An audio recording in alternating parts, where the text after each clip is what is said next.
I'm Tim Ventura, and we're joined today by Nick Cook, the former editor of Jane's Defense Weekly.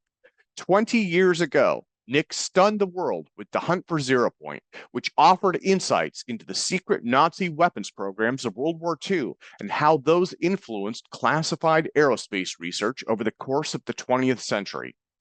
In this presentation, he joins us to discuss what's changed since HZP's publication and offers his thoughts and insights on the rapidly evolving UAP story and how social and geopolitical trends are shaping the aerospace needs of tomorrow. And thank you so much for presenting for us today. It is truly an honor to have you here. No, well, it's a pleasure. You and I go back a long way, so we can talk about that. I came into the conversation while we were talking about lifters, Tim, and I remember when we first met, which was, I think I was just in the middle of making a documentary, and you provided the lifter segment, which was fantastic. So it'll be fun. I'm looking forward to it. And for those of you who don't know me, and there's no reason why you should, I'll give you a little bit of background. So I was the aerospace editor of Jane's Defense Weekly from 1987 to 2005. I'm a little vague sometimes on when I left Jane's because they sort of employed me as a consultant towards the end and I sort of drifted on for a bit, but basically it was till about 2005. While I was at Jane's, I started to write books, and in fact, I started to write novels to begin with. But in 2001, which is what I guess we're sort of predominantly here to discuss, I wrote a book called The Hunt for Zero Point, which I will come on to in a minute. So in addition to the novels, which is fiction, obviously, I have a non-fiction background as well. I'm also a ghostwriter. Not many people know that because ghostwriters don't tend to shout from the rooftops what they do, but in effect, we write books for other people. So I do a bit of that. I've done a bit of that. I don't do too much of it now. But it was a very useful skill because it sort of allowed me to get into the minds of other people and speak for them, which is what I've done for about a dozen books, mainly in the military field, but not all. I am also a consultant, so I have worked for and with aerospace and defense companies. We can talk a little bit perhaps at the end about something that I was involved in from about 2007 onwards, which was an outfit which was looking to work with aerospace and defense companies to use their skills base and technology base to work on global challenges. I've recently resurrected that under the NCW banner, which is my sort of company and website. And we can talk a little bit about that too. Finally, getting back to the novel thing, I have recently rewritten or sort of re-embraced the whole novel writing thing. I've written a book called The Grid, which sort of touches on some of the things that we'll be talking about today technologically. But that, I hope, gives you a bit of a flavor about what my background is. As I said, we're here to talk primarily about The Hunt for Zero Point. I have to pinch myself that it was published in the UK 20 years ago. In fact, it came out the day before 9/11, which is not a great time to publish a book, but it was an even worse time clearly for the world. So it was a time of great turmoil. I then had a US launch the following year. So that actually sort of took off, I think, probably even more than the UK one did. But The Hunt has been a great journey for me. I'm going to get into it in some detail in a minute, but it sort of, again, for those who don't know it or haven't read it, it really allowed me to explore what I took to be or postulated to be the biggest secret that I could conceive of while I was working as aerospace editor of Jane's Defense Weekly. that was out there in the world of aerospace and defense. And it's really hard now to sort of put ourselves back in that mindset. But 25, well, actually, I started the research 30 years ago. So I started it in 1990. At that time, the whole area of anti-gravity, of sort of advanced propulsion, particularly UFOs and UAP, which we'll come on to as well, was so taboo that, I mean, I frequently wrote in the book, and it wasn't a joke, that I was in sort of some terror that I was going to lose my job when this book came out, because it was breaking so many taboos in my industry and my business. But in the end, of course, what it came to be about was anti-gravity. Could it exist? Did it exist? Again, I'm going to talk about that in more depth in a minute. For me personally, it was a great opportunity to write what I call here a kind of dark letter, a dark love letter to an industry which I'd so enjoyed working, well, reporting on for all the years that I did it.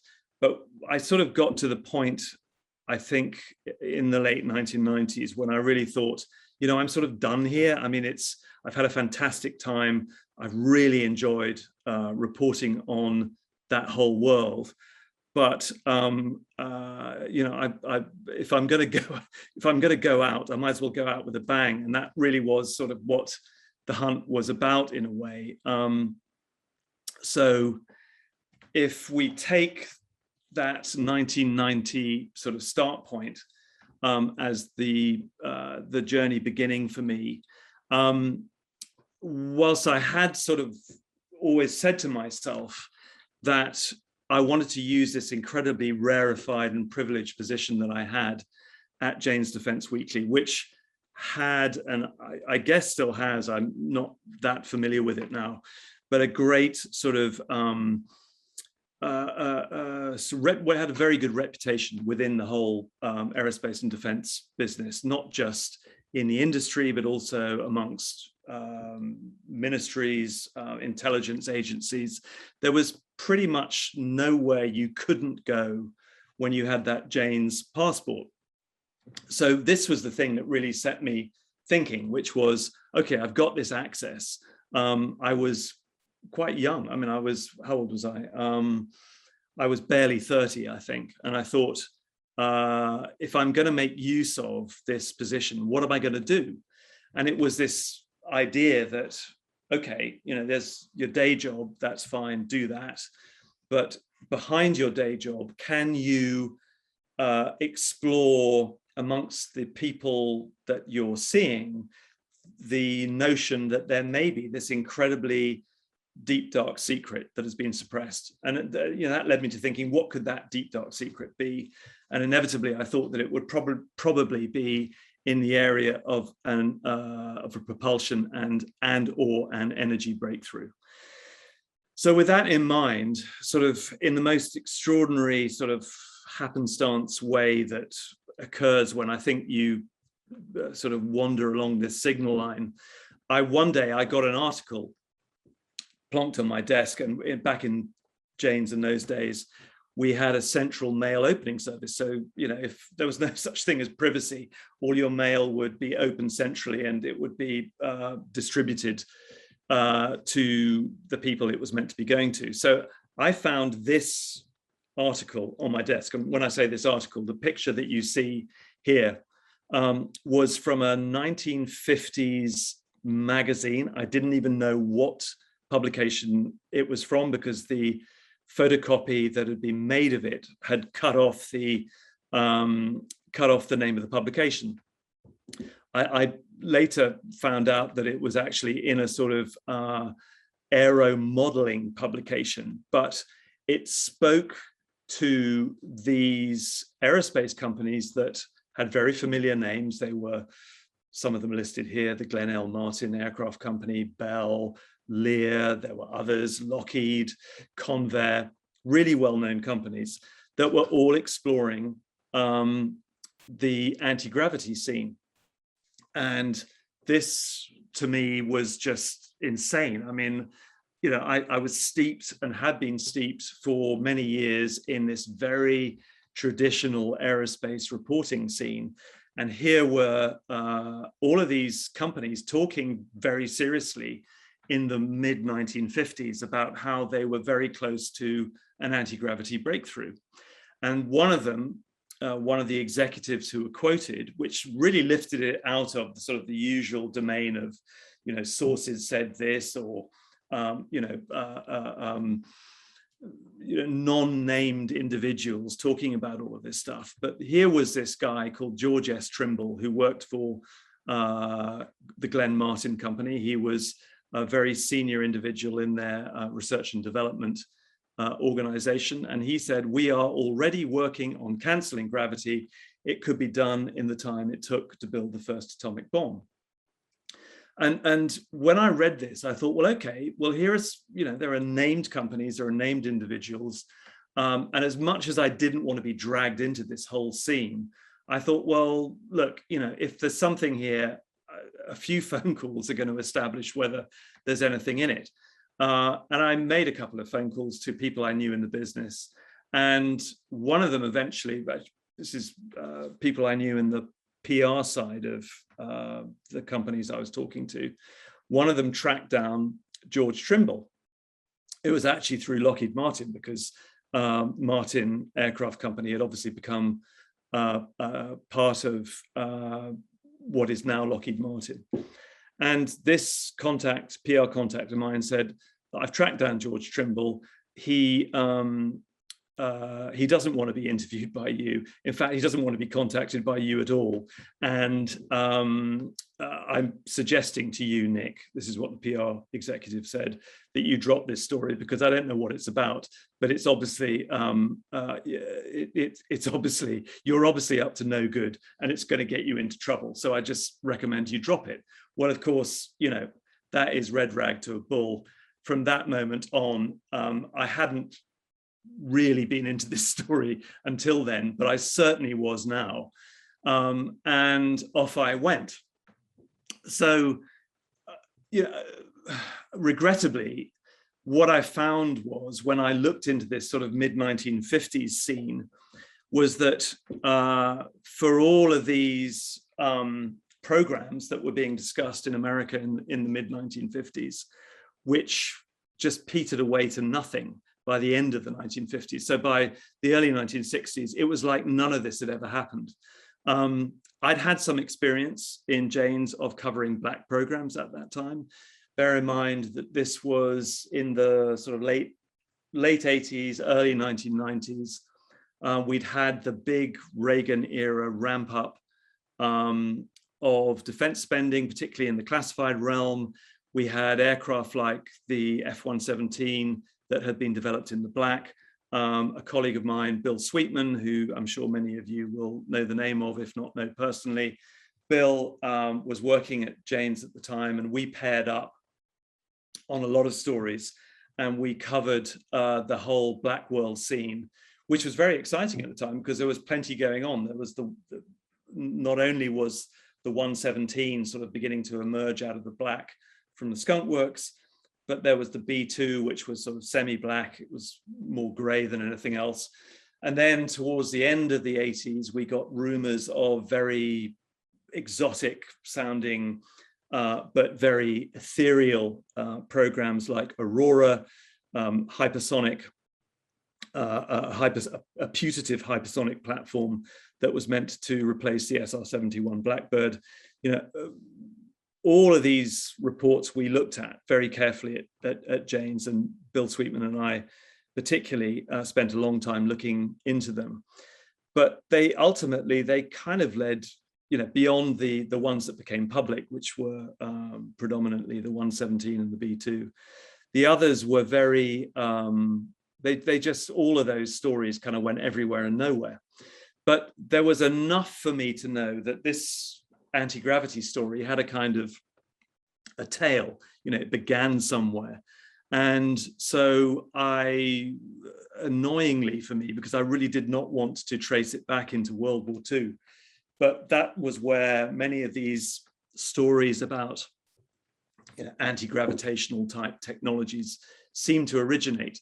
There were reports, as many of you will know, at the end of the Second World War in 1944 and 45, about Foo Fighters buzzing Allied aircraft over Germany. I looked into that. I found a very interesting paper in the US Air Force's files called Project Lusty, which stood for, as you can see here, Luftwaffe Secret Technology.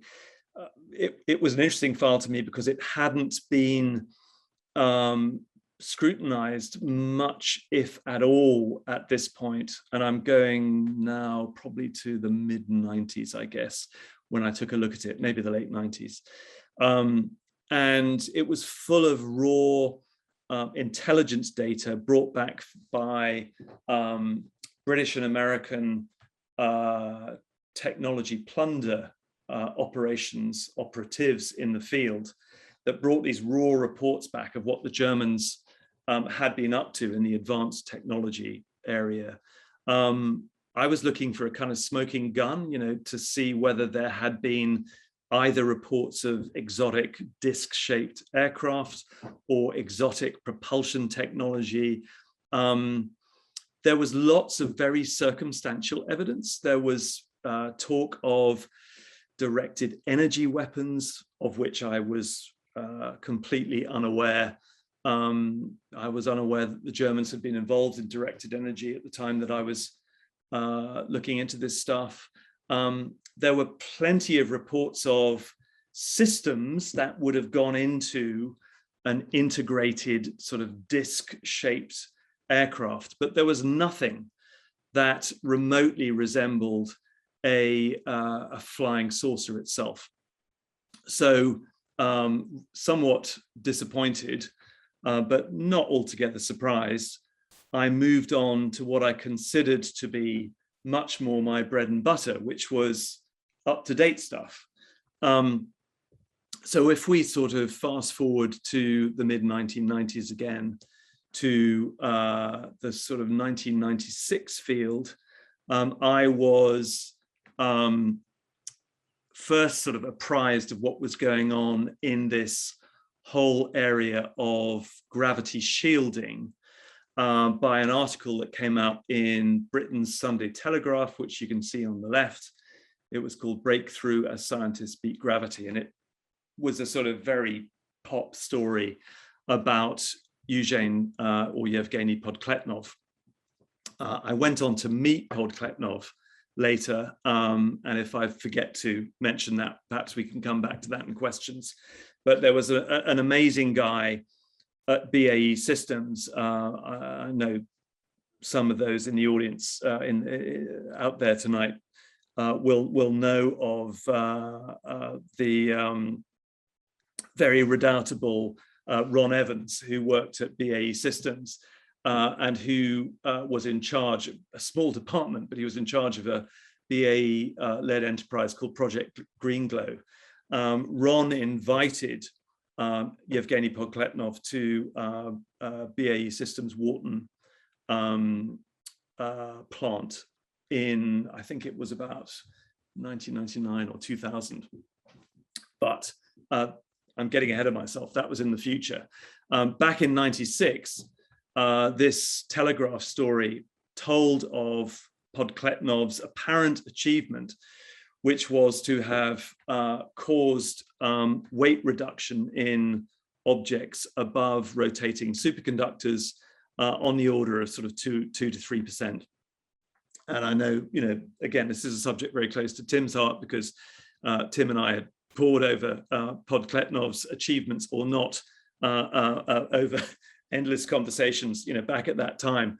But it was frustrating, because although other scientists, particularly at NASA and the University of Alabama, Huntsville, around that time were seeking to replicate what Podkletnov had been doing, as far as I'm aware, and I have been out of touch for a while, and I'm sure some of you at the end will be able to correct me, but no replication was successful, in part or in main, because those rotating superconductive disks could not be built to the integrity that was required. And Podkletnov always said that he had the kind of magic formula, which only he knew, and that was why no one else was successful in doing all of this stuff. In amongst all of the people who were trying to replicate his activities, I met the mythical, almost, Ning Li at a quite a sort of seminal event in all of this, which was it was a conference on gravity and anti-gravity at the MITRE Corporation in just outside Washington, DC, and I think it was in 2003. And Ning Li was there. Actually, she was sort of presiding over it as the sort of the mistress, master of ceremonies. And I had an opportunity to sit down and talk with her afterwards. And of course, it wasn't that long after that event that she disappeared off the face of the globe, having received some, I mean, a not insubstantial amount of money from US Army Missile Command to develop her ideas. As I'm sure, again, many of you, or if not most or all of you, will know that Ning Li actually passed away earlier this year in the summer. That was the first mention that I had seen of her in the sort of 15 years that she had literally disappeared off the face of the earth. So if any of you have any updates on what she'd been doing in the intervening 15 years, I'd be very interested to hear them. But my overriding recollection of her, she was very, I liked her. I thought she sounded a very principled individual. And so I was rather, personally, I was sorry that when I heard that she had passed away earlier this year. So moving on, Black World stuff. Okay, so in 1998, I made a documentary for the Discovery Channel and Channel 5 in the UK, which was called $1 Billion Secret. And $1 Billion Secret was sort of, again, I was quaking in my boots because I thought, if Janes don't fire me for doing this, you know, I don't know what I have to do to get fired. But it was really looking at the interface between deeply classified programs, and particularly what people said they were seeing over the desert southwest of the States in that sort of late 80s, early 90s timeframe, and UFO lore, LORE. You know, to what extent did these two overlap? To what extent did they collide? It became a sort of less a kind of technological hunt, more a sort of getting into the mindset of both the people who were developing these programs, but also the people who were seeing what they saw in the sky. And it was really my sort of introduction to the world of ufology. I spent some considerable time, I mean, documentary filmmaking time, about a week in the San Luis Valley in Colorado. And there were farmers there who were, you know, I mean, you don't get much more down-to-earth people than farmers, but these people were being confronted almost daily by things they could not explain. You know, lights in the sky, their cattle were being mutilated. They really couldn't understand what was happening in their locale. And when I interviewed them about this, you know, they said, we just want answers. So it just happened that I had an interview booked in the middle of that week with General George Mullner, who was the head of research and development for the US Air Force at that time. And this was, again, about 1998. So I flew from the San Luis Valley to Washington, and I interviewed George on his last day in office. And we were specifically cleared to talk about black programs. So this was really interesting for me because, you know, every attempt I'd ever made before to talk about black world stuff had always been by talking to sources in darkened rooms, or, you know, sort of telephone calls from telephone boxes, and it was all very cloak and dagger. But here was George on his last day. He was sort of apparently quite demob happy and happy to talk about all of these pesky questions that I had about black programs, you know, including things like Aurora. But when I walked into his office, and he, you know, he's incredibly friendly and welcoming. When I walked into his office, I said, "Hey, George," or General Mulner, "I've just come from the San Luis Valley, and there are all of these farmers who are reporting stuff in the sky which they really can't explain." I said, "Is that anything we should look to the Air Force as being responsible for?" And George said, as it says at the bottom of this slide here, he said, "Get me the name of the contractor, because whatever's out there has nothing to do with the US Air Force." Well, you know, I know enough and had known enough then to know that you can do an awful lot in the name of your country to obscure and hide black programs. That's perfectly permissible. So I didn't take George's denials at face value, but we did have a very interesting conversation about, you know, what was and what wasn't out there. And in the double speak that we sort of, the double speak language that we conversed in, it was very clear to me what the US Air Force at the time was looking for. And again, you'll see that quote here: things that push the envelope beyond where we're looking at next generation stealth, certain breakthrough weapons technologies, info war, spy satellites. And in fact, I even talked to him about, you know, Aurora, this putative Mark V SR-71 replacement. And he said something which was sort of, I don't know, teasing, beguiling, whatever, but it stuck in my mind, which was that there was a gap. There was a gap in satellite coverage between the generation of satellites which were basically analog and the digital generation of satellites that were coming on stream around about the time that the SR-71 was retired.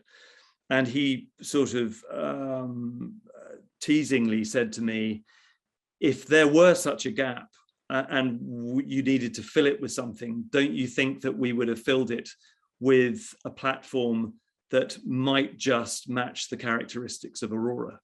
So, you know, you pays your money and you takes your choice.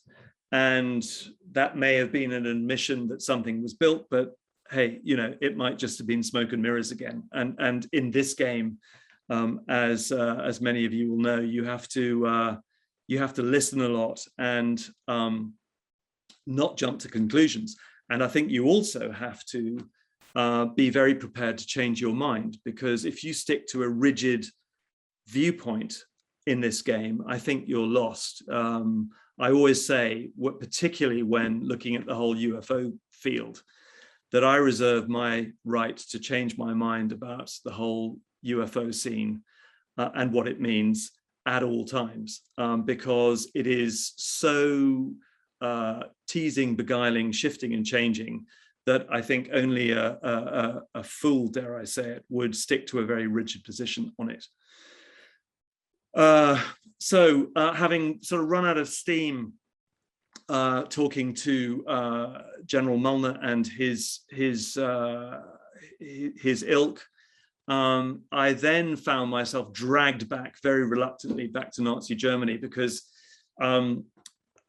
somebody pointed out to me that a guy called SS General Hans Kammler, whom I'd never heard of until that point, but you know, thinking I knew quite a lot about history of the Second World War, I was surprised by that, because Kammler's position, he was a very senior ranking SS general at the end of the Second World War. His position was to he had all of Nazi Germany's secret weapons programs, particularly in the aerospace field, under his control right at the end of the war.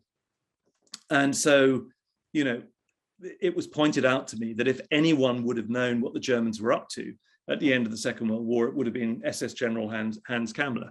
Well, sort of like, so what, I said. Well, they said, well, the interesting thing about Kammler is that he disappeared off the face of the earth at the end of the Second World War. Well, that got my attention because in the 6 conflicting accounts of his death, you know, any sort of, you know, anyone worth their salt investigating these sorts of individuals will know that that is a sort of pretty good indicator that there is dirty work afoot. And sure enough, Kammler had disappeared off the face of the globe. These conflicting reports of his death were clearly designed to obfuscate the tracks that he left behind. He was, as I said, in charge of all of Germany's secret weapons programs right at the end of the war. And it was really in following up this sort of Kammler trail that I came across a piece of technology, if you can call it that, that was pointed out to me by a guy called Igor Witkowski, which many people will know now because it sort of has gone into mythology really in this whole area, and that is the Nazi bell. I mean, Igor Witkowski, who is a Polish journalist, he'd spent a long time investigating top secret German secret weapons programs at the end of the Second World War.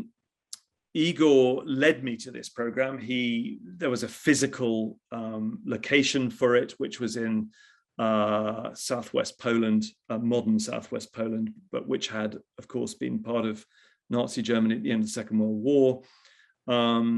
And I flew out to see him I think it was in the year 2000. It was just before, literally just before I had to deliver the book.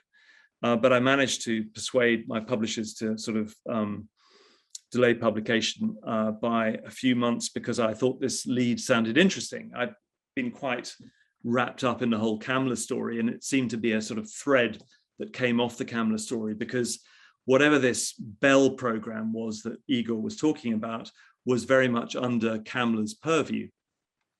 So I go out to this place, the Wenceslas mine, it was a very sort of atmospheric evening. I think it was this time of year, so it was sort of November-ish, and it was dark and it was cold, and we'd spent the entire day driving down from Warsaw to get to this place, very tired at the end of the day. And then I come out sort of in the car's headlights as we drive into this complex, which is known as the Wenceslas mine.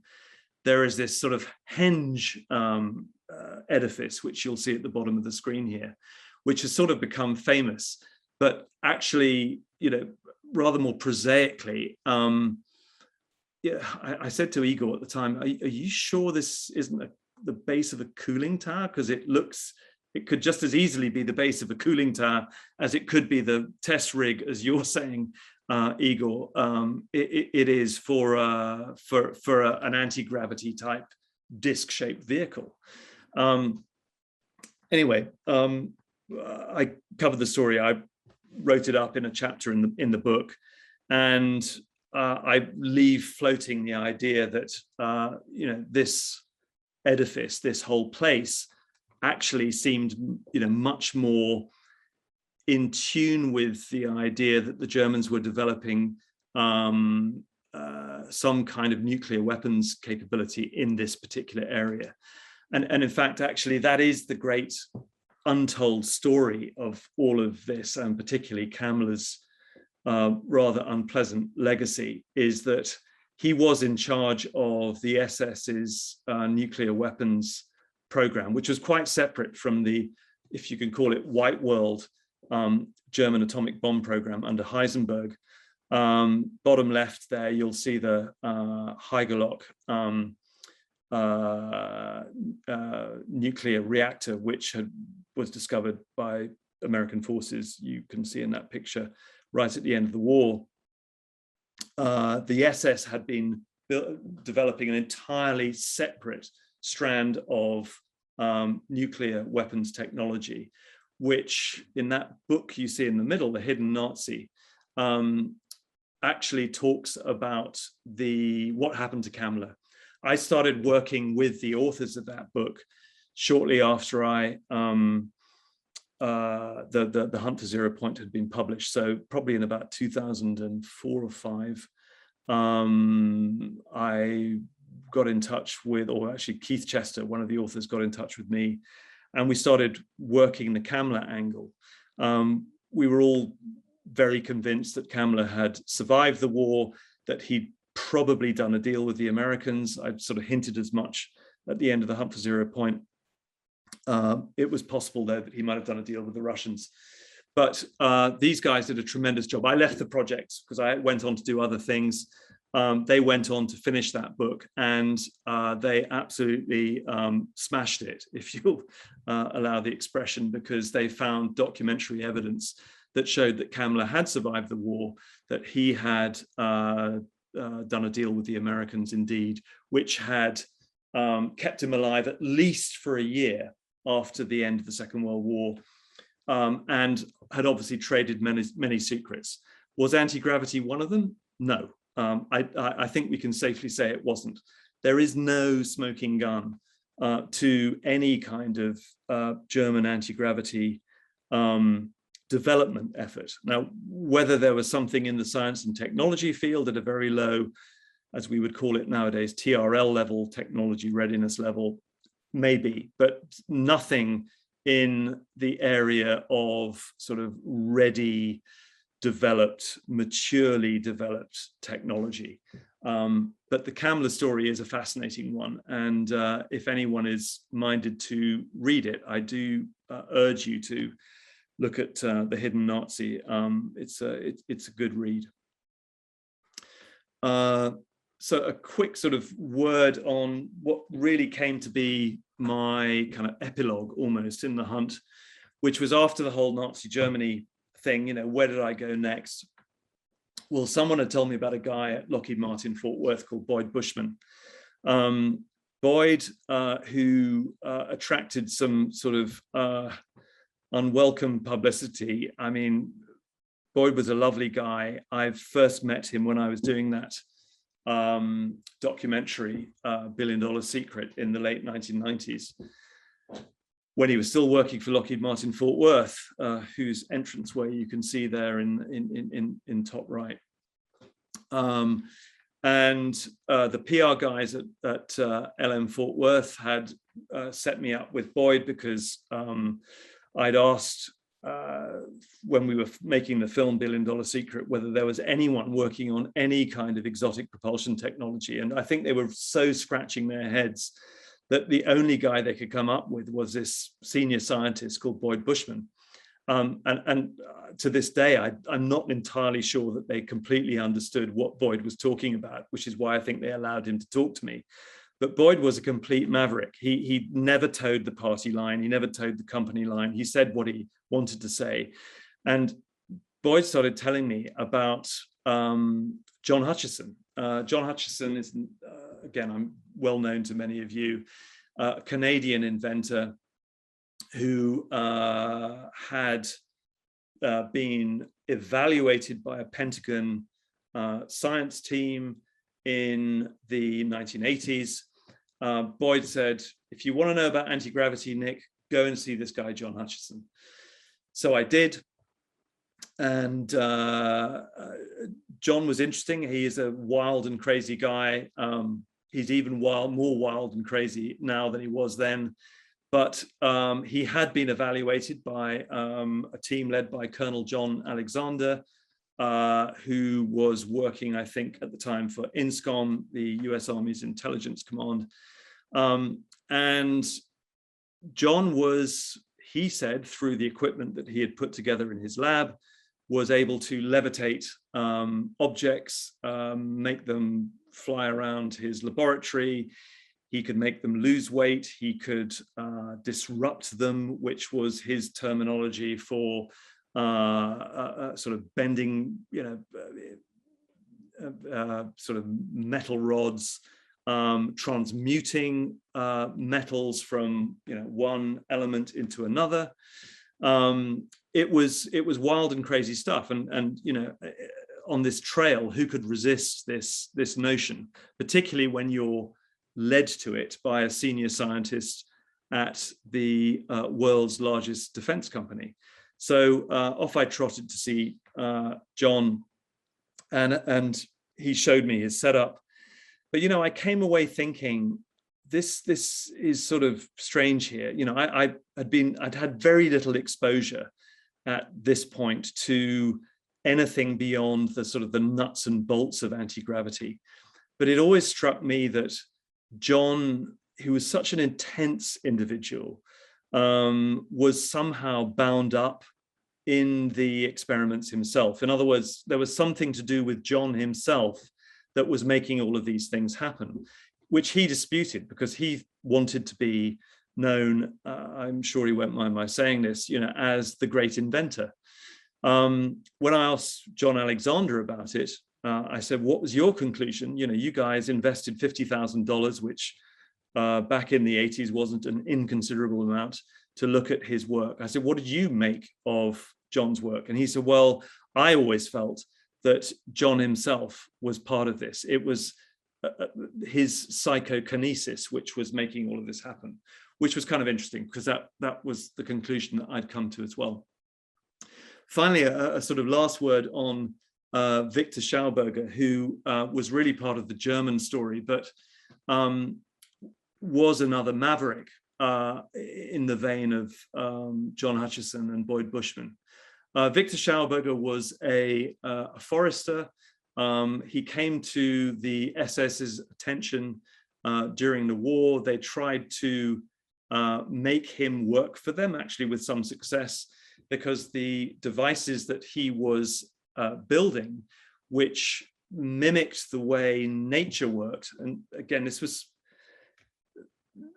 Boyd Bushman was very keen to talk to me in very elliptical sort of language sometimes about, it's nature holds the clue to what you're looking for, Nick. And Schauberger was very much of that ilk as well. What nature can teach us is what finally will reveal and unveil truths about things. And they were talking about sort of concepts which were very alien to me at the time. Again, this was late 1990s. Things like the void. I didn't know what the void was. I didn't really know what the vacuum was. I didn't know really what vacuum energy was. These were just sort of terms that were thrown around to me at the time. But when I was finally sort of led to go and see, or directed to go and see Hal Puthoff, whom again I went to see round about the end of sort of my research journey into the hunt. Hal started talking about things like 0-point energy, and of course, that in the end is where I took the book's title from. I knew that 0-point energy was fundamental to everything that was being discussed in the book. I just don't think I had a sort of very sort of firm handle at the time as to just how influential that science was on everything that I was writing about and covering, to be absolutely honest. I knew though that Hal was at this kind of nexus of all kinds of things. Not only was he the brave and heretical scientist who was talking about 0-point energy at a time when it was incredibly unfashionable, not to say heretical, in fact, but he was also, of course, instrumental in pulling together the CIA's and the DIA's and the US Army's remote viewing program, which was a psychic spying program set up in the 1970s, which ran for 15 years or thereabouts and was continuously funded throughout that time, which always to me was telling. I in my job at Janes, I always followed the money. I did that, Woodward and Bernstein thing, because the money really spoke. If there was money there, you could bet your bottom dollar, literally, that there was substance to what was being funded. I mean, it didn't always pan out, but that was a fairly safe bet. And here was Hal funding Hal and Russell Targ being funded for a long time into remote viewing. And through all of that, actually, I came to meet quite a few of the remote viewers. In fact, after The Hunt was published in 2001, I got rung up by this, God knows how he got my number, but rung up by this guy who announced himself as Ingo Swann. And I knew Ingo Swann. I knew the name Ingo Swann because Hal had mentioned him. He was the chief, if you can call it that, chief psychic within the remote viewing program. Ingo was, at one time lauded as the world's greatest psychic. And he had devised with Hal and others the protocols that allowed remote viewing to go ahead. So literally, it would be on the basis of coordinates. A coordinate would be given, and the remote viewer would be directed. His or her consciousness would be directed to that coordinate, and they would then seek to bring back impressions of the target area. So Ingo said to me, "I've read your book, The Hunt for Zero Point, and I'd like to discuss it with you. Do you ever come to New York?" So I said that I did, and the next time I was passing through, I went to see him, and we sort of struck up a friendship. And there am I, bottom right, talking to Ingo there in front of one of his paintings, because he was first and foremost an artist. And then when he died in 2013, his family asked whether I would like to write his sort of biography, a kind of definitive account of his life. And we looked at that for a month or two, and then decided that there was nothing usefully really that I could add, that Ingo, who had written prolifically about his life, and others too, had already written about it. So I said, I'll pass on that. But in the meantime, we'd found 2 lost manuscripts of his, which went into some considerable depth on Ingo's take on consciousness, and they'd not been published before. And I offered to sort of edit them, put them into this volume, which we call Resurrecting the Mysterious, which you can see at the bottom of the screen. And that was published actually finally only last year. But what all of this stuff was beginning to do was sort of direct me towards consciousness as being a sort of interesting area for examination, a long way from the nuts and bolts of my aerospace and defense reporting. But everything seemed to be sort of shepherding me in this direction. So much so that all the research that I sort of managed to gather by 2019, I felt not confident enough to put into a non-fiction book. But I did feel confident enough. In fact, I felt compelled enough to write it in fiction form in a book called The Grid. And The Grid takes sort of the remote viewing angle, but it also seeks to ask what would happen if you could build technology out of the skill set that remote viewers essentially used. So is there some technological application of what Hal and others, Ingo and others, were doing in the remote viewing area that could give you the ultimate surveillance system that basically knew everything, right down to what you were thinking? And that's what The Grid was about. And I sort of thought I would actually leave it there and move on to other things, and which I was fully intending to do until, well, this happened. 2017, December the 16th, the New York Times publishes this story, glowing auras and black money, the Pentagon's mysterious UFO program. I'm sure many of you, if not all of you, will be aware of it. Who isn't? It is, it was extraordinary, really. And I'm just going to take a pause and grab a glass of water before I go on. Because up until then, like I say, all of this is and was incredibly taboo. In my field, it was really taboo. I felt I could take the whole subject of anti-gravity as far as I could without being fired. In fact, I probably should just, postscript that. Of course, I came back to Jane's after I wrote The Hunt for Zero Point, and I wasn't fired, amazingly, but for me personally, I'd sort of kind of moved on. It was, after you'd done a story as exciting as that, some of the things that I had been really excited about until then didn't seem quite so exciting. The sort of nuts and bolts of, aerospace and defense reporting didn't quite have the appeal that it had. But I'd really left this whole subject alone.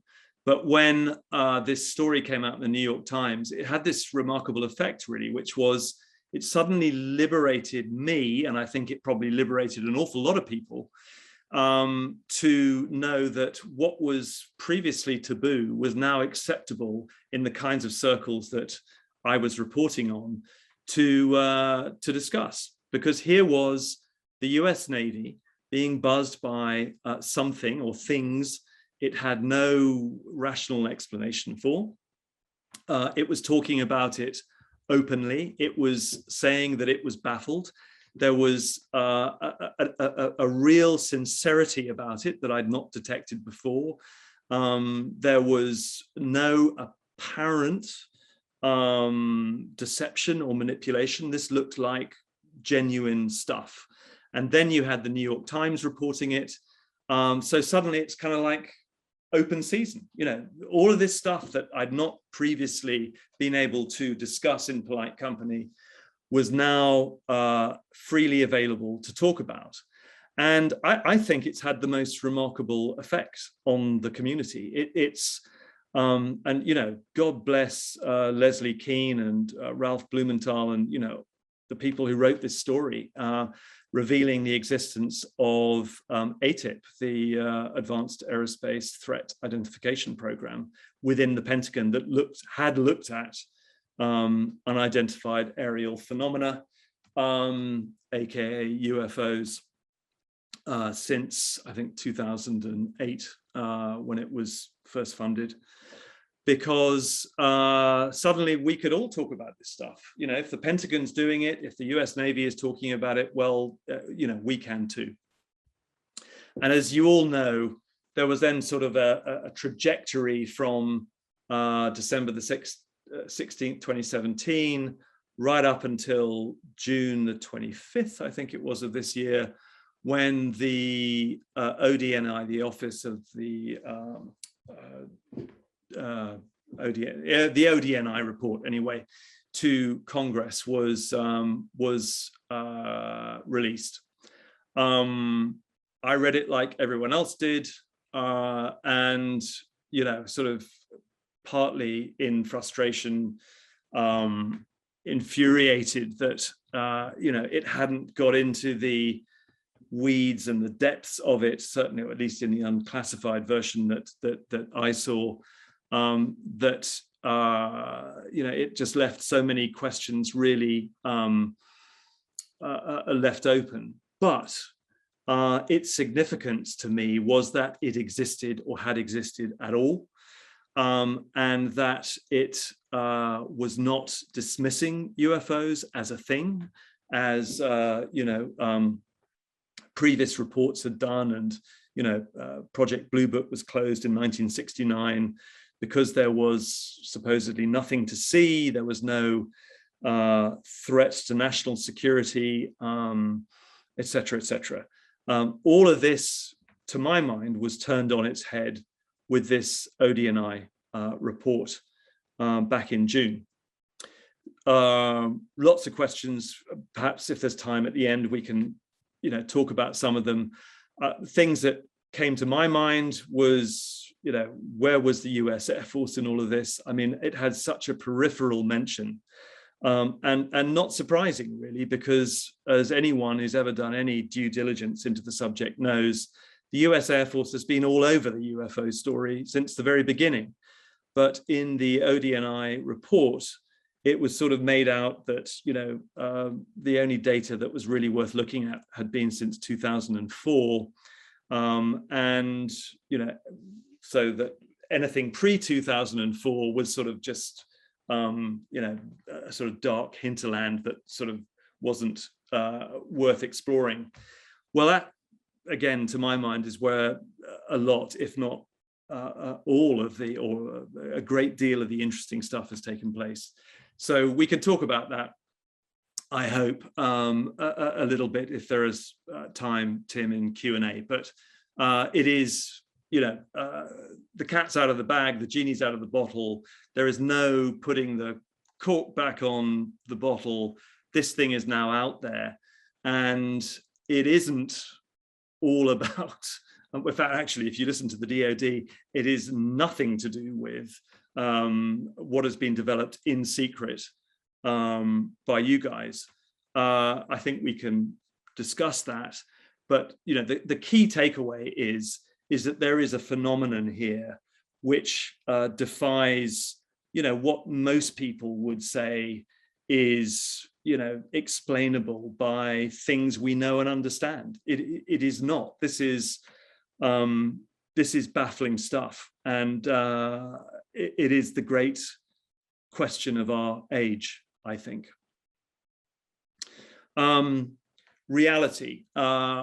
Why have I put this slide up, and why have I put Don Hoffman up here?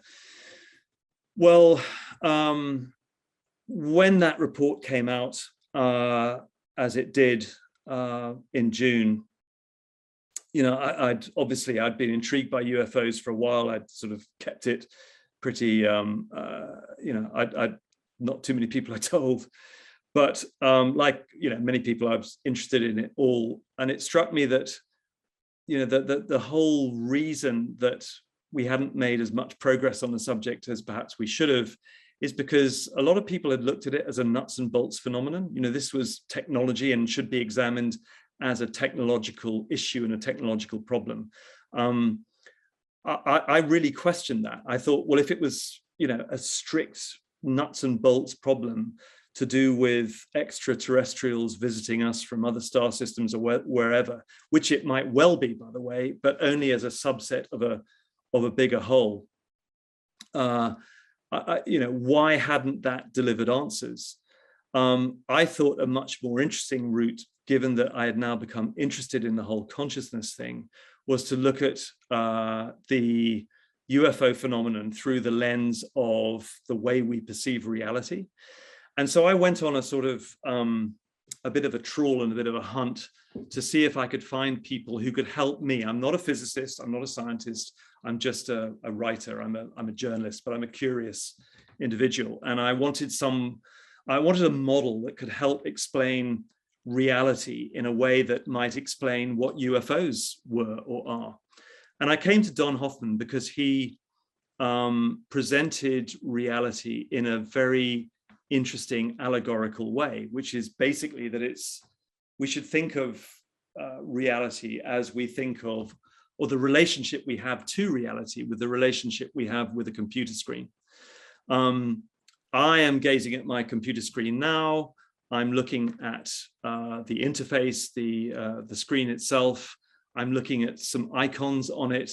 I don't need to understand the software. I don't need to understand the hardware, but I can click on icons and I can basically do whatever I want to do through the interface, which is sort of what Don Hoffman is saying about reality, which is that we have developed a relationship with reality wherein it gives us no more than we need for our survival.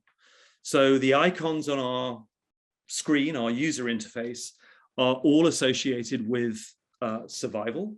And we have filtered out things that are not necessary or germane to our survival because we don't need them. We don't need psychic ability in our daily lives because if we were tuned into the deeper realms, as Don Hoffman calls them, it would blow our minds. There would be so much information coming into our minds that we wouldn't be able to handle it. And I think this is or for me, this was a very useful model to understand reality and to look on it as a way of probing the UAP sphere in a way that I think it should be. So Don is even trying to unpick that screen mathematically to understand its workings, to allow us to explore some of the deeper realms technologically. But in the meantime, he's saying that there are methods that allow us to do that. I mean, one of them is remote viewing. Another one is through psychedelic drugs or meditation or near-death experiences. I mean, there are a number of ways into the interface which Don Hoffman says are sort of kind of, interim steps pending the development of technology that will allow us to get there. And, in some ways, all of this was a bit scary to me because I'd been writing it in fiction form in the grid sometime before I came across Don Hoffman. But hey, it is what it is. And this is sort of where I am at the moment.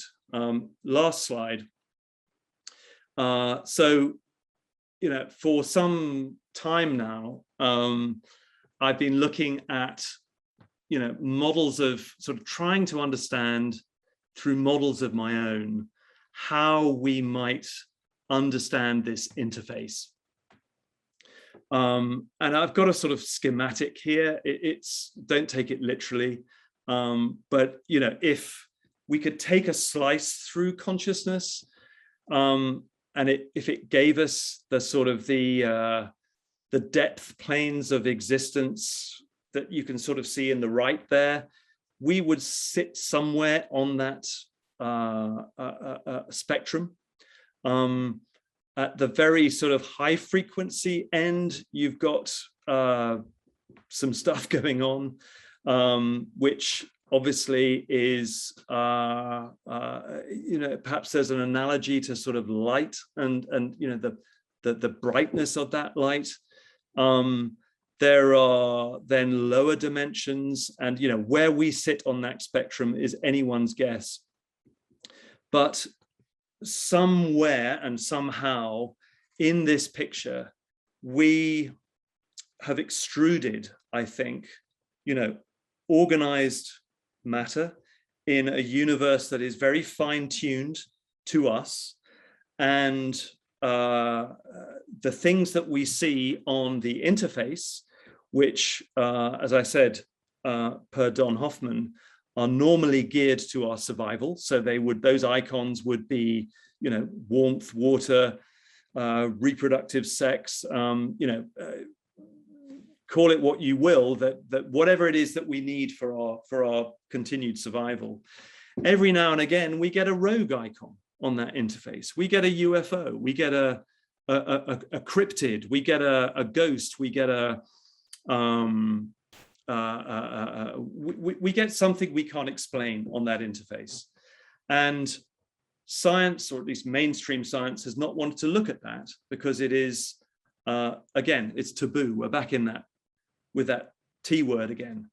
But I think we need to look at it. I think if science doesn't look at those rogue icons, it is missing a trick, because I think the only way, and I'm not the first person to say this, I mean, there are some very eminent ufologists and investigators of the phenomenon. I'm thinking particularly of Jacques Vallée, who I think would probably go some way to towards agreeing with the fact that there is a strong consciousness element to the whole UAP UFO story, which has it's been neglected.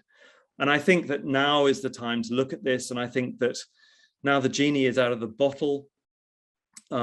Since that 2017 New York Times story about UAP, we need to get science as a whole. I mean, not just the military. This isn't just a military issue. I mean, it's partly one, because these things that appear, they may be benign, they may not be. It's an intelligence problem. We need to know. But it's time that the whole of science was brought in to look at this. And if that's what I can sort of leave us all with, and as I wind down here, it is that thought that this is a whole of science problem. And I think we're getting much closer to mainstream science sort of embracing the idea that there is a phenomenon here that needs to be looked at, but we're not quite there yet. So some more work needs to be done. I realize I'm probably way over time, Tim, and I'm sorry, but that for the moment is the end of my little ditty. Thank you very much. Nick, thank you, sir. Thank you. Again, this is a tremendous honor to have you here and speak for us.